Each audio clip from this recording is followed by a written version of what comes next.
প্রিয় দর্শক, আসসালামু আলাইকুম। সবাইকে স্বাগতম জানিয়ে শুরু করছি আমার আজকের পর্ব।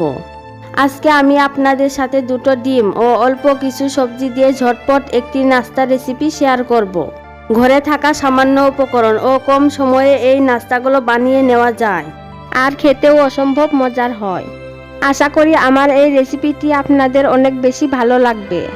আর ভালো লাগলে চ্যানেলটিকে সাবস্ক্রাইব করার অনুরোধ রইল। তো চলুন কথা না বাড়িয়ে রেসিপিটি শুরু করা যাক।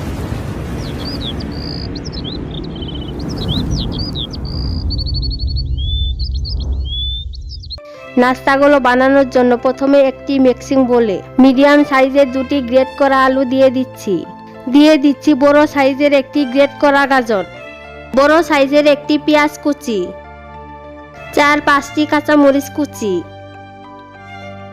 2 টেবিল চামচ ধনিয়া পাতা কুচি, 1/4 টিস্পুন হলুদ গুঁড়া, 1/2 টিস্পুন মরিচ গুঁড়া, 1 টিস্পুন চাট মশলার গুঁড়া। আমি এখানে একটি ম্যাগি মশলার প্যাকেট দিয়ে দিচ্ছি।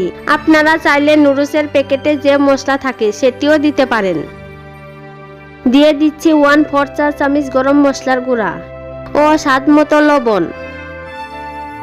এবার সবগুলো উপকরণ হাত দিয়ে ভালোভাবে মেখে নরম করে নিতে হবে।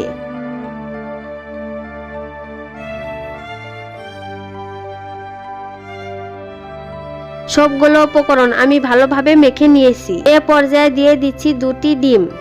এখন ডিমগুলো কাঁটা চামচের সাহায্যে ভালোভাবে সবজির সাথে মিশিয়ে নিতে হবে।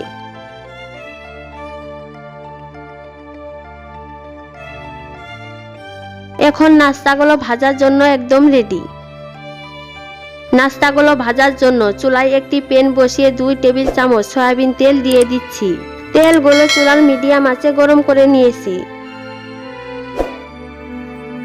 এবার সবজি ও ডিমের মিশ্রণগুলো একটি চামচ দিয়ে প্যানে দিয়ে দিচ্ছি। সবজি ও ডিমের মিশ্রণগুলো প্যানের মধ্যে দেওয়া হলে চামচের সাহায্যে এভাবে ছড়িয়ে উপরের দিকটা সমান করে দিতে হবে। এই পর্যায়ে চুলার আঁচ মিডিয়ামে রেখে 2 মিনিটের জন্য ঢাকনা দিয়ে ঢেকে দেব। ফিরে আসলাম 2 মিনিট পর। এবার ঢাকনা খুলে একটি প্লেটের সাহায্যে নাস্তাটাকে উল্টে দেব।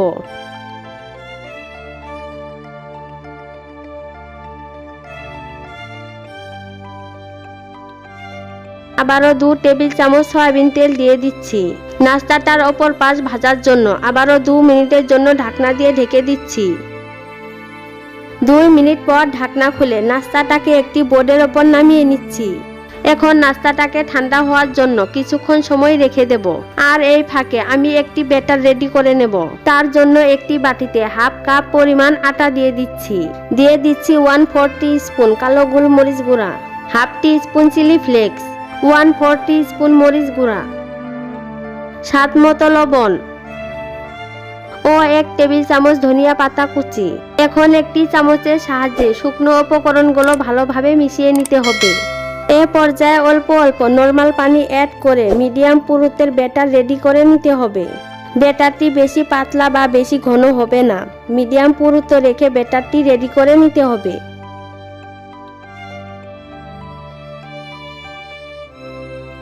দেখতেই পাচ্ছেন ব্যাটারগুলোর ঘনত্ব কিরকম হবে। ব্যাটারটিকে আমি এক সাইডে রেখে দিচ্ছি। নাস্তাটি ঠান্ডা হয়েছে। এবার আমি নাস্তাটিকে কেটে নেব। তার জন্য একটি ছুরি দিয়ে এভাবে সমান 8 ভাগে ট্রায়াঙ্গেল শেপ দিয়ে কেটে নিচ্ছি। আপনারা আপনাদের পছন্দ মতো শেপ দিতে পারেন। নাস্তাটিকে ট্রায়াঙ্গেল শেপ দিয়ে কেটে নিয়েছি। এবার নাস্তাগুলো ভাজার জন্য চুলায় একটি প্যান বসিয়ে পর্যাপ্ত পরিমাণে সয়াবিন তেল দিয়ে দিচ্ছি।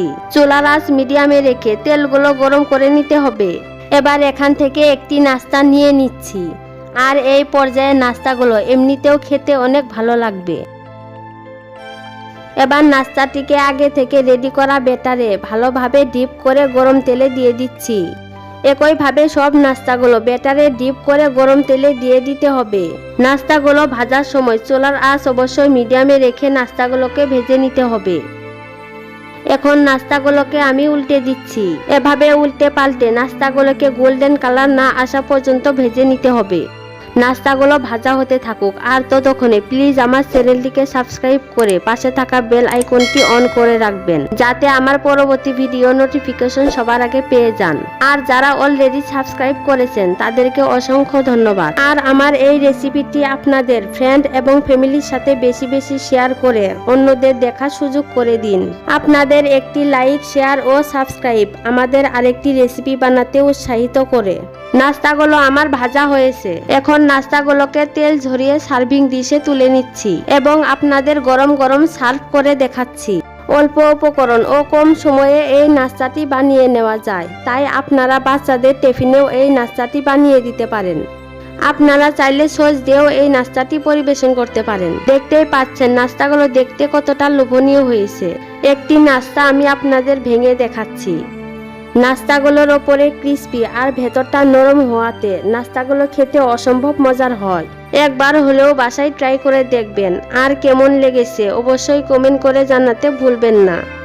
আশা করি আমার এই সহজ রেসিপিটি আপনাদের কাছে অনেক বেশি ভালো লেগেছে। আর ভালো লাগলে একটি লাইক দিয়ে চ্যানেলটিকে সাবস্ক্রাইব করার অনুরোধ রইল। আবারও আপনাদের সামনে হাজির হব কোনো এক নতুন রেসিপি নিয়ে। ততক্ষণ পর্যন্ত সবাই ভালো ও সুস্থ থাকবেন। ভিডিওটি শেষ পর্যন্ত দেখার জন্য আপনাদের সবাইকে অসংখ্য ধন্যবাদ। আল্লাহ হাফেজ।